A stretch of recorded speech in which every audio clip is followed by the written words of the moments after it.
మీ ఆఫీసుల్లో, మీరు పనిచేసే స్థలంలో, అర్థమవుతుందా? మీ పరిశుద్ధత అనే ఆ హోందాతనం తగ్గకూడదు. అంత మిమ్మల్ని చూస్తే ఎందుకు భయపడాలో తెలుసా?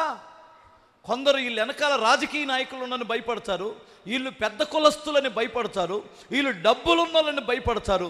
నిన్ను చూస్తే ఎందుకు భయపడాలంటే నీ నీతిని బట్టి భయపడాలి.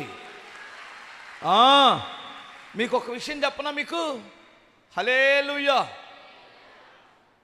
ఒక భర్త లేని ఒక అమ్మాయి, తన భర్త చనిపోయాడు. ఎదవరాలు, యవనస్తురాలే, 2 పిల్లలు, చిన్న పిల్లలు, 10-12 ఏళ్ళ పిల్లలు, చక్కటి బిడ్డ. ఆమెకి అటెండర్ పోస్ట్ ఏదో ఇచ్చారు భర్త చనిపోతే. పెద్దగా చదువుకోలా. ఆ అమ్మాయి మీద ఆ ఆఫీసులో ఒక ఆఫీసర్ కన్నేశాడు. వాడు మహా పనికిమాలినోడు. వాడు చూపులు మంచివి కదా, వాడు మాటలు మంచివి కాదు.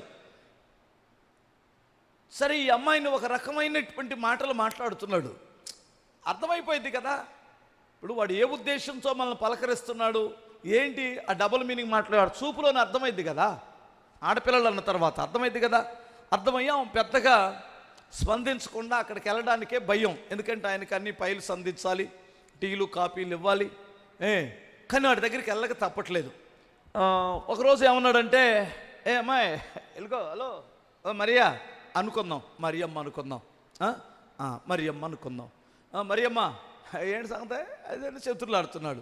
ఈమెకు అర్థమైపోయి, నీ ఉద్దేశం ఏంటి, అదేంటి, ఇదేంటి, అది నిన్ను ఇంకా అటు తీసుకెళ్తుంటే, అయ్యగారు నేను యేసు ప్రభుని నమ్ముకున్నా, బాప్తిస్వం తీసుకొని నీతి కలిగి బ్రతుకుతున్న దాన్ని, దయచేసి నా జోలికి నువ్వు రాకూడదు, నన్ను వదిలేయండి సార్ అనింది. చర్చికి వెళ్తావా, బాప్తిస్వం తీసుకున్నావా అని ఒక యాంగ్యంగా అన్నాడు. అవునండి అనింది. ఎంతమందిని చూపించమంటావు మీ చర్చిలో? ఎంతమందిని చూపించమంటావు? చర్చికి వెళ్ళి బాప్తిస్వం పొందినటువంటి దాని బాప్తిస్వం పొందామన్నటువంటి వాటిని అని ఇంకొంచెం పెచ్చరిల్లాడు. అని ఏమన్నాడంటే, నీకు 3 రోజులు టైం ఇస్తున్నా, ఓకే? ఈ 3 రోజుల్లో కానీ నాకు లొంగకపోతే ఇక ఆ తర్వాత నీకు ఏం చూపిస్తానో అది చూపిస్తా అన్నాడు. ఇప్పుడు ఏమొక భయం పట్టుకుంది. అధికారులు ఏదైనా చేయగలరు కదా, ఏదో కొంక మీద ఏదైనా చేయగలరు.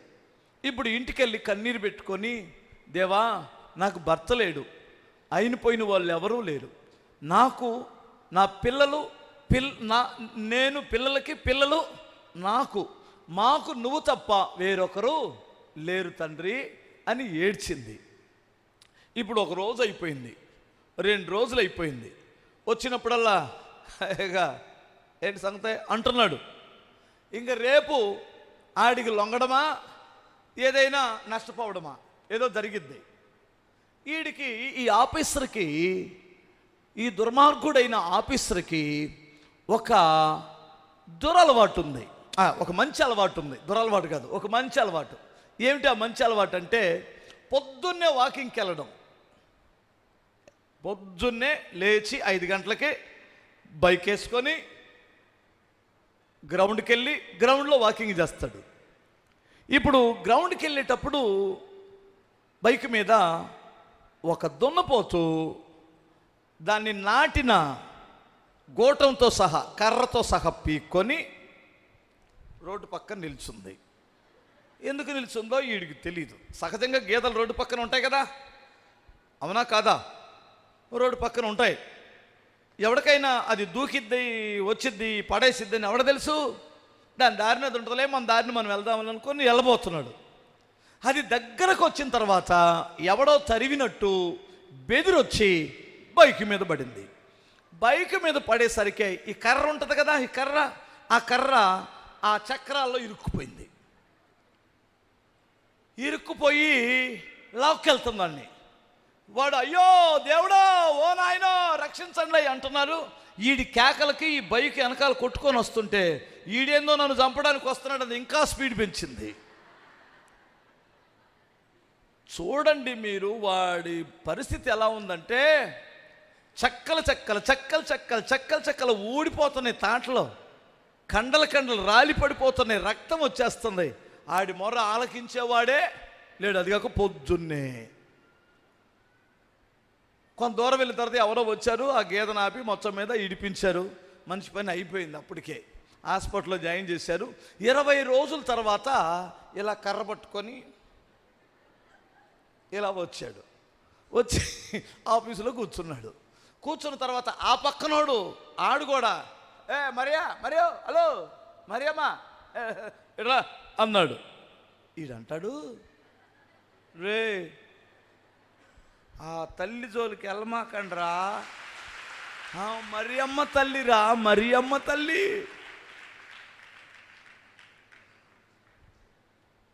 ఎవరి జోలికైనా వెళ్ళండి, ఆ తల్లి జోలికి వెళ్ళమాకండి. ఎందుకంటే నేను వెళ్ళే. ఇప్పుడు వినండి, ఇప్పుడు తన భర్త ఉన్నాడు అనుకో, భర్తకి చెబితే వాడిని తంతాడు, తంతే వాడు వెళ్ళి కేసు పెడతాడు, కేసు పెట్టి ఉద్యోగం తీసేస్తాడు. అన్నదమ్ములు ఉన్నారనుకో, అన్నదమ్ముల మీద తన్నారనుకోండి, ఏయ్ మా చెల్లిని ఏంట్రా అలా ఉన్నామని, వాళ్ళ మీద మూడిద్ది, వాళ్ళకి మూడుతాడు. ఎందుకంటే ఇది అధికారి కదా, అయిపోయి కేసు పడిద్ది. ఇప్పుడు ఈమె పక్షాన ఉన్నవాడు దేవుడైతే ఆయన తంతే కేసు లేకుండా చేయడానికి దున్నపోతుని గేదెను పంపించాడు. ఇప్పుడు గేదె మీద వాడు పెట్టుకుంటాడు కేసు. చెప్పరేంటమ్మా, పెట్టమను, గేదె మీద కేసు పెట్టుకోమనండి. ఎవడి మీద పెడతాడు? వాళ్ళ అన్నదమ్ములు అక్క చెల్లెలు భర్త ఉన్నా కానీ అంతసేటుకి ఈడ్చుతున్నారు. ఒక్క గేదెల్ని ఈడ్చితండిందండి అండి. మీకు అర్థం కాలేదా? దేవుడికి అప్పగిస్తే చేతులకు మట్టి కాకుండా నీ పక్షాన్ని యుద్ధం చేస్తాడు. చేతులకు మట్టి అవ్వదు. ఈ సామాన్యుడు కాదు ఆయన. కాకపోతే నువ్వు ఆయన స్థానంలో పని చేయకుండా, ప్రభువా నేను చేతగానటువంటి వాడిని, చేతగాని దానిని, నువ్వే నాకు సహాయం చేయమని అడిగితే ఆయన ఎలా చేస్తాడో అలా చేస్తాడు.